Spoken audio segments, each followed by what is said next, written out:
आज जैसा कि हम लोग एक अपना नया चैप्टर स्टार्ट करने जा रहे हैं जिसे हम लोग कहते हैं केमिकल बॉन्डिंग। आपको बता दें ये बहुत इंपॉर्टेंट चैप्टर है। आप अगर जहां तक अगर हम बात करें कॉम्पिटिटिव लेवल पे तो वहां पर भी ये बहुत ज्यादा इंपॉर्टेंस रखता है, एकेडमिक में भी बहुत इंपॉर्टेंट लगता है। और आपको बताएं अगर ये केमिकल बॉन्डिंग नहीं समझ पाए तो ऑर्गेनिक केमिस्ट्री में भी बहुत सारी प्रॉब्लम्स आने वाली है। इसलिए आपको इंपॉर्टेंस के पॉइंट ऑफ व्यू से अगर हम बात करें तो आपका ये वाला chapter that is called chemical bonding बहुत ज्यादा इंपॉर्टेंट है। अब बेटा आइए हम स्टार्ट करते हैं जनरल इंट्रोडक्शन की। पहले बात करते हैं कि इस चैप्टर की जनरल इंट्रोडक्शन कैसे होगी। हम सबसे पहले एक बात बताओ कि आप इंट्रोडक्शन की बात करने वाले हैं, इंट्रोडक्शन की बात करने वाले हैं कि इंट्रोडक्शन इस चैप्टर का कैसे होते हैं।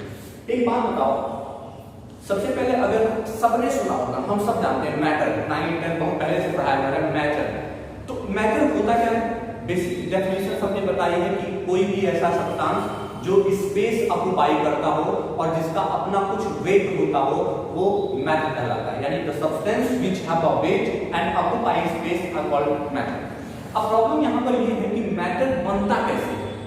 मैटर बनता कैसे? देखो यहाँ पर बहुत सारे, जैसे मेरे हाथ में ये चॉक है तो देखो हाथ में चॉक में बहुत छोटे छोटे पार्टिकल्स हाथ में लग चुके हैं। बोर्ड से हम लोग लिखते हैं, छोटे छोटे पार्टिकल डस्ट पार्टिकल के फॉर्म में नीचे गिरते हैं। अब एक बात बताओ, ये जो डस्ट पार्टिकल नीचे गिरते हैं, जो चीजें गिर रही है छोटे छोटे पार्टिकल्स होते हैं, होता क्या है? अब बताओ इस चॉक में इसका मतलब हुआ अगर मैं लिख रहा हूँ ये छोटे छोटे पार्टिकल इससे सेपरेट होकर इस पे जा रहे हैं तो बताओ कि ये छोटे छोटे पार्टिकल एक दूसरे से एग्रीगेट होकर बाइंड हुए होंगे ना। और अगर ये छोटे छोटे पार्टिकल एक दूसरे से बाइंड हुए होंगे और बाइंड होने के बाद इस पर अटैच हो रहे हैं, मतलब फ्री हो रहे हैं, इसका मतलब इनके बीच में कुछ ना कुछ तो अट्रैक्टिव फोर्स जरूर होगा। और जो अट्रैक्टिव फोर्स इनके बीच में होगा that attractive force is called bonding. बात समझिएगा, जो अट्रैक्टिव फोर्स इनके बीच में होगा उसी को हम यहाँ पर नाम क्या देते हैं? बॉन्डिंग देते हैं। और केमिकल बॉन्डिंग का मतलब हो गया केमिकल सब्सटेंस के अंदर जो बॉन्डिंग हो रही है उसे हम बोलते हैं केमिकल बॉन्डिंग। क्लियर है सबको? अब क्वेश्चन ये बनता है कि कोई भी बॉन्डिंग करता क्यों है? क्यों बॉन्डिंग होती है? कोई तो रीजन होगा बॉन्डिंग करने के लिए। तो देखो होता क्या है कि अगर हम किसी एटम की बात करें, ध्यान से समझिएगा, अगर हम किसी एटम की बात करें तो एटम की मेनली दो चीजें होती हैं बाबा। एक को कहते हैं कर्नेल, क्या बोलते हैं? कर्नेल कहते हैं। और एक को बोलते हैं valence shell electron, valence shell.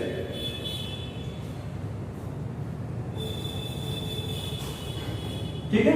अब देखो यहां पर जो वैलेंस सेल इलेक्ट्रॉन यानी इसको वैलेंस सेल इलेक्ट्रॉन ये है और एक कर्नेल।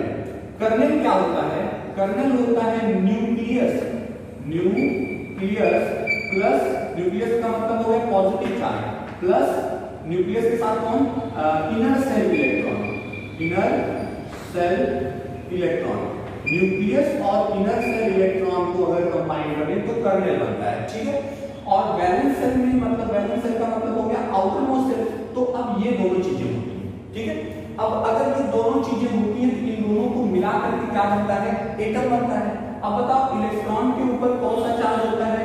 नेगेटिव चार्ज होता है। इलेक्ट्रॉन के ऊपर कौन सा चार्ज होता है? नेगेटिव चार्ज होता है। समझिएगा, इलेक्ट्रॉन के ऊपर नेगेटिव चार्ज होता है और न्यूक्लियस हमारा पॉजिटिव चार्ज होता है। अब बताओ अगर न्यूक्लियस पॉजिटिव चार्ज है, ये नेगेटिव चार्ज है, तो इस प्लस और इस माइनस के बीच में क्या होगा? अट्रैक्शन होगा।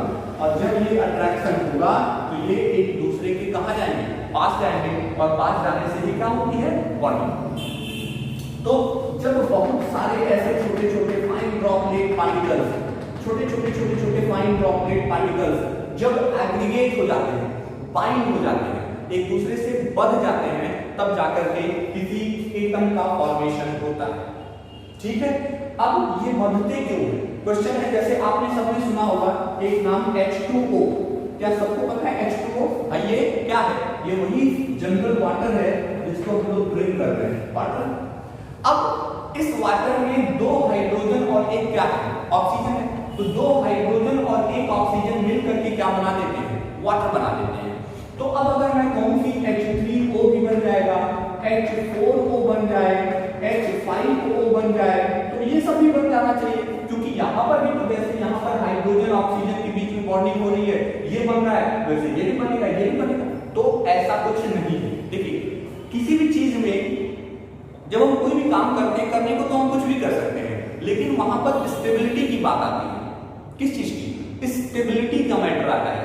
जैसे सोचो अभी आप पढ़ रहे हो और अगर मैं आपको 11th के बजाय 12th का पढ़ाऊं, बच्चों तुमको मैं ऐसे बोलूं, बच्चों आपको तो 12th का एग्जाम देना है ना, बोर्ड की जो मार्कशीट आएगी वो तो 12th की आएगी, तो हम लोग ऐसा क्यों नहीं करते कि हम 2 साल 12th का पढ़ें, एक बार 11th में भी 12th पढ़ें, 12th में भी 12th पढ़ें और फाइनल 12th का एग्जाम दे तो आपका नंबर ज्यादा आएगा। क्या ये पॉसिबल है?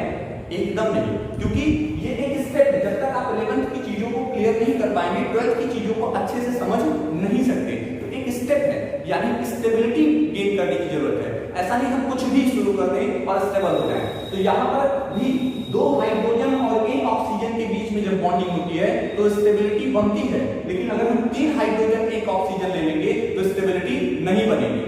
समझ आए मेरी बात? यानी 3 हाइड्रोजन और 1 ऑक्सीजन के साथ स्टेबिलिटी फॉर्म नहीं होगी। स्टेबिलिटी कब बनेगी? जब 2 हाइड्रोजन और 1 ऑक्सीजन होगा। तो बेसिक बात क्या है कि बॉन्डिंग क्यों होती है? केमिकल बॉन्डिंग इसलिए होती है क्योंकि केमिकल बॉन्डिंग की वजह से मॉलिक्यूल में स्टेबिलिटी आती है, और जब मॉलिक्यूल में स्टेबिलिटी आती है तो वो इस एनवायरनमेंट में सर्वाइव कर सकते हैं। इसीलिए एटम या मॉलिक्यूल आपस में बाइंड होते हैं, बंधते हैं। अब वो बाइंडिंग क्यों करते हैं, कैसे बंधते हैं, क्या उसके पीछे का रीजन होता है, वो हमको समझने की जरूरत है। तो क्या एक बात बताओ, ये बेसिक समझ में आया कि एटम क्या होते हैं, उसमें कर्नेल और वैलेंस क्या होते हैं, इनमें केमिकल बॉन्डिंग करते कैसे? ऐसा नहीं, बॉन्डिंग का मतलब क्या है कि रस्सी से पकड़ के फिर 2 को बांध दिया, ऐसा कुछ नहीं है। ये एक अट्रैक्टिव फोर्स है। तो कैसे लगता है, क्यों लगता है, अब ये हमको समझने की जरूरत है।